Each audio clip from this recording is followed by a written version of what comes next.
साहिर साहब का एक लिखा हुआ मशहूर गीत है जो हम सब ने सैकड़ों हजारों बार सुना है। कभी कभी मेरे दिल में ख्याल आता है। तो ये जो गीत साहिर साहब ने फिल्म में लिखा था, ये उनकी एक नज़्म पे बेस्ड था। उस नज़्म का भी उस फिल्म के अंदर अमिताभ बच्चन के मुंह से भी वो नज़्म, ओरिजिनल नज़्म भी फिल्माई गई है। उस ओरिजिनल नज़्म को हम आज डिस्कस करते हैं। कभी कभी मेरे दिल में ख्याल आता है कि जिंदगी तेरी जुल्फ की नरम छाँव में गुजरने पाती तो शादाब हो भी सकती थी। शादाब मीन्स आनंदित, खुशियों से भरी हुई। कि जिंदगी तेरी जुल्फ की नरम छाँव में गुजरने पाती तो शादाब हो भी सकती थी। ये तीरगी अंधेरा, ये तीरगी जो मेरे जिस्त का मुकद्दर है, ये अंधेरा जो मेरे जीवन में छाया हुआ है, ये तीरगी जो मेरे जिस्त का मुकद्दर है, तेरे नज़र की शुआओं में खो भी सकती थी। शुआएं मीन्स किरणें, रेज। ये तीरगी जो मेरे जिस्त का मुकद्दर है, तेरे नज़र की शुआओं में खो भी सकती थी। अजब न था कि मैं बेगानाए अलम होकर, बेगानाए अलम दुनिया से दूर, दुनिया से बेगाना, दुनिया से अलूफ।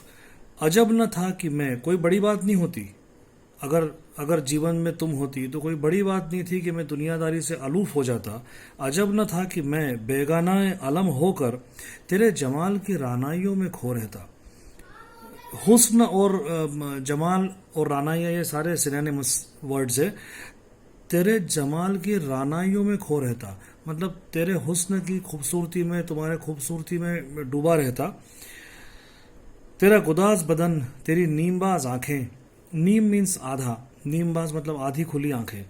तेरा गुदाज बदन, तेरी नीमबाज आंखें, इन्हीं हसीन फसानों में महव हो रहता, तल्लीन हो जाता, मगन हो जाता। पुकारती मुझे जब तलखियां जमाने की, और अगर जमाने से कुछ तलखियां मुझे, जमाने की तलखियां मेरे सामने आती, तेरे लबों से हलावत के घुट पी लेता। हलावत यहाँ करीब करीब अमृत जैसा उसका यूज़ मान सकते हैं अर्थ, मिठास भी उसका एक अर्थ होता है। इन्हीं हसीन फसानों में मगन हो रहता। अजब न था कि मैं बेगाना अलम होकर तेरे जमाल की रानाइयों में खो रहता। तेरा गुदाज बदन, तेरी नीमबाज आंखें, इन्हीं हसीन फसानों में मगन हो रहता। पुकारती मुझे जब तलखियां जमाने की, तेरे लबों से हलावत के घुट पी लेता। हयात चीखती फिरती बरहना सर, पूरी दुनिया परेशान होती रहती। चीखती फिरती बरहना सर, खुली जुल्फों से, खुले बालों से घूमना। बेसिकली वो ये कहना चाह रहे हैं कि पूरी दुनिया परेशानियों से गुजर रही होती। हयात चीखती फिरती बरहना सर, और मैं घनेरी जुल्फों के साए में छुप के जी लेता। मगर ये हो न सका, और अब यह आलम है कि तू नहीं, तेरा गम नहीं, तेरी जुस्तजू भी नहीं, तेरी ख्वाहिश भी नहीं बची, तेरे संबंध में कोई इच्छा भी नहीं बची। तू नहीं, तेरा गम नहीं, तेरी जुस्तजू भी नहीं। गुजर रही है जिंदगी कुछ ऐसे कि इसे किसी के सहारे की आरजू भी नहीं। जमाने भर के दुखों को लगा चुका हूं गले, गुजर रहा हूं कुछ अनजानी रह गुजरों से। अनजाने पाथवेज, अनजाने रास्तों से मैं गुजर रहा हूं लाइफ के अंदर। जमाने भर के गम अब मेरे जीवन में आ चुके हैं क्योंकि तुम मेरे जीवन में नहीं हो।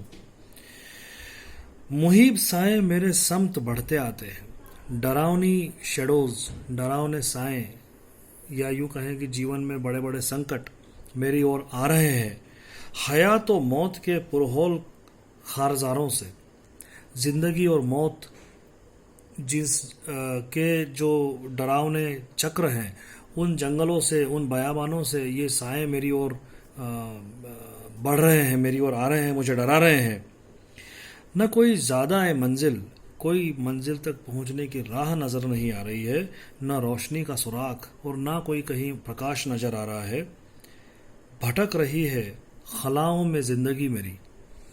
खला मीन्स शून्य, अंतरिक्ष, शून्य। भटक रही है खलाओं में ज़िंदगी मेरी, तो मेरी ज़िंदगी जो है वो अब एक शून्य में भटक रही है। इन्हीं खलाओं में रह जाऊंगा कभी खोकर। यही मेरा ख़त्म हो जाएगा सारा जीवन का यात्रा, मुझे कोई राह नहीं मिल रही, मैं शून्य में भटक जाऊंगा। इन्हीं खलाओं में रह जाऊंगा कभी खोकर, मैं जानता हूँ मेरी हमनफस, मगर यूं ही कभी कभी मेरे दिल में ख्याल आता है, जिंदगी तेरी जुल्फों की नर्म छाँव में गुजरने पाती तो शादाब हो भी सकती थी। Thank you. ये बहुत अच्छी गाई है और मैं एक लिंक फॉरवर्ड कर रहा हूँ, ज़रूर सुनिए।